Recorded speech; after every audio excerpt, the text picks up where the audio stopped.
All right, it is summer, and so for lots of teachers, you either fall into one of two camps. Rest and not think about school at all, or plan like crazy for the next school year.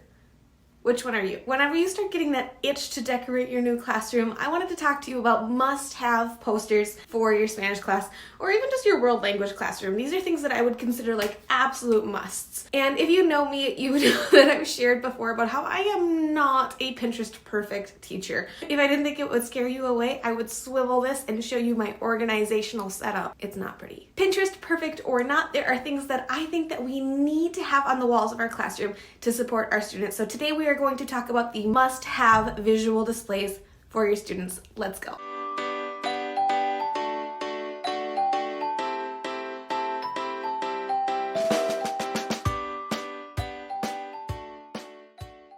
Hi, if you're new here, my name is Ashley, aka Senorita Spanish, and thanks so much for watching. Make sure you give this video a thumbs up, click subscribe, and ring that bell to make sure you get notified of all new content I create for you in the future. Thanks so much for your support. So before we get into those must-haves, let's talk about like kind of the elephant in the room. Do you put English on those visual supports for your students? Yes or no? Before I tell you my answer, I want you to comment below and let me know, what do you do? Do you put English on the visual supports for your students? Comment and let me know. Okay, so I absolutely put the English on the supports for my students. And the reason is because I want to make sure that they are actually being supported by the supports.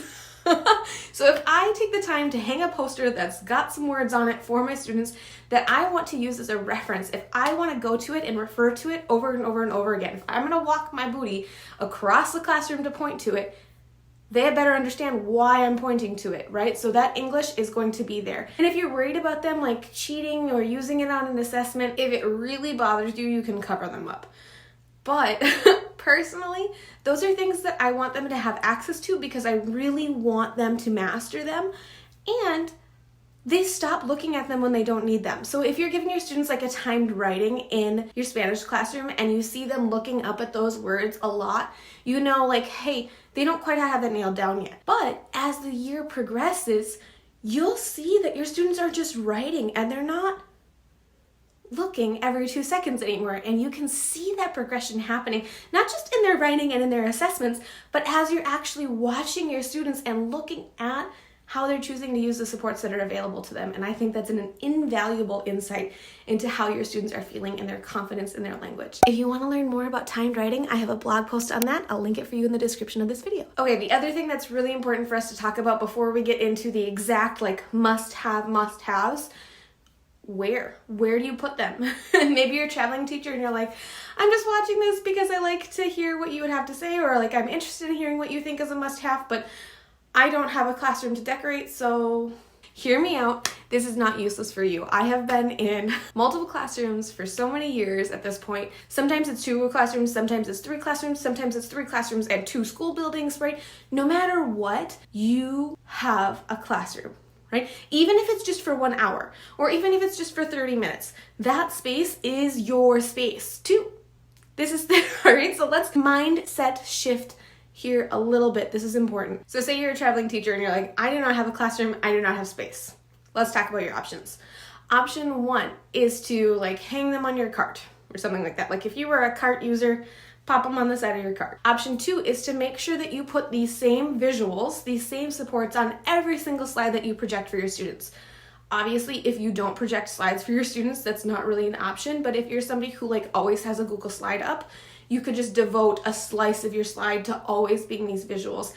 And I often do that also. Option 3, and this is the one that I think is the most important, but I also think is going to be a little uncomfortable for you, so let's do this. If you are in a classroom and you are sharing a classroom with another teacher, it's sharing. You are sharing a space. It is not their classroom that you are in. It is your, like all of you, your plural classrooms.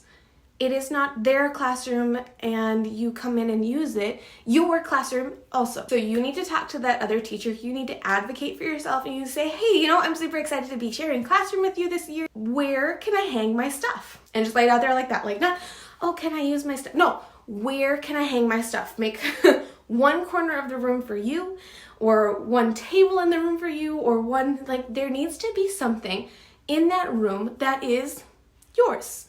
And even if, like, okay, so say that teacher is in the room 75% of the day and you're in there 25% of the day, you get a corner. Or however you want to break that down. Or maybe it's just like a little row at the very top of the classroom.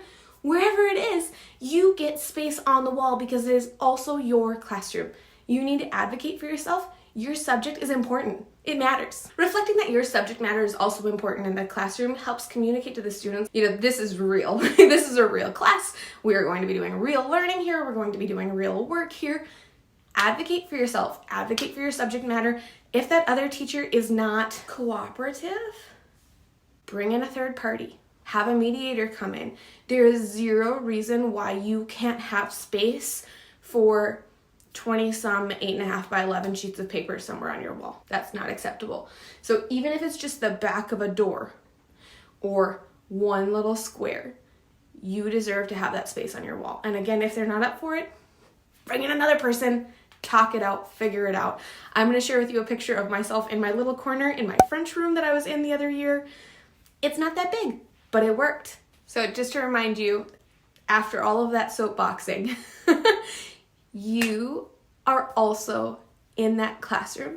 Your subject matter is important. Advocate for yourself. Make sure you stand up for yourself and you say, I also matter. My subject matter is important. Let's make this work for both of us. Don't be afraid. You can do it. So we're going to jump right into the must-haves for your classroom. And there's really only two things that I would say are absolute musts. One, question words. You have to have the question words up on your walls because you're going to ask your students questions, and your students cannot answer those questions if they don't understand what you were asking. I would say probably 90% of the steps on my Fitbit come from me walking over the questions and pointing at it while I'm talking to them. So using those question words as a visual support makes sure your students understand what you were asking. When I switched over to comprehensible input methods in my classroom, I started doing circling a ton, whether it be through the beginning of classroom routines or through storytelling or story asking, movie talks, picture talks. I questioned everything. And so having those question words up on the wall as a visual, absolutely vital. If you don't know what circling is, I have a blog post on the subject and I'll make sure to link it for you below. Must have visual number 2 is high frequency verbs. And whether you're doing the Super 7 or the Sweet 16 or a list that you've made up on your own, high frequency verbs make the world go round in our language classrooms, and you need to have them available for your students. Now, whether or not you have more than one tense posted or more than one form posted is totally up to you in the space you have provided. I usually have a pretty limited amount of space and almost always teaching Spanish 1 and Spanish 2, so I pretty much only do the third person in the present tense. And if I have the option, then I would add third person in the preterite and third person in the imperfect. What would you add as a must-have visual for your classroom? Comment below and let me know. Are these things, do you agree with me? Are these also must-haves? Or are you like, you totally missed this thing that absolutely has to be on the walls of my classroom? Okay, let me know. Comment and let me know. What is your must-have for visuals in your classroom? Can't wait to hear from you. So now the last thing we're going to talk about is fun. Fun themes. Just because your room isn't Pinterest perfect doesn't mean you can't have a little bit of fun with it. So I just wanted to share with you some of the fun themes that I've done in the past. And when I say themes, I literally just mean my question words and my high frequency words match this theme. I really like to do rainbow. Actually, behind me is one of my favorite rainbow displays. This isn't what I would call one of my must-haves, but I do use it all the time. I've talked about it in my adjective video. Love having it up if I have the space. Other than rainbow, I have also done a llama theme, a floral theme, and a succulent theme. And like I said, when I say theme, I don't really go all out because usually I just have those posters hanging, but they're just kind of fun and cute and they have a nice little touch to them. So all of the things that I mentioned, I will link in the description of this video in case you want to grab them. They are downloads on my site. If you haven't yet, don't forget to like this video, click subscribe, and ring that bell so you get notified of all new content I create for you in the future. Thanks so much for watching. I'll see you in the next one.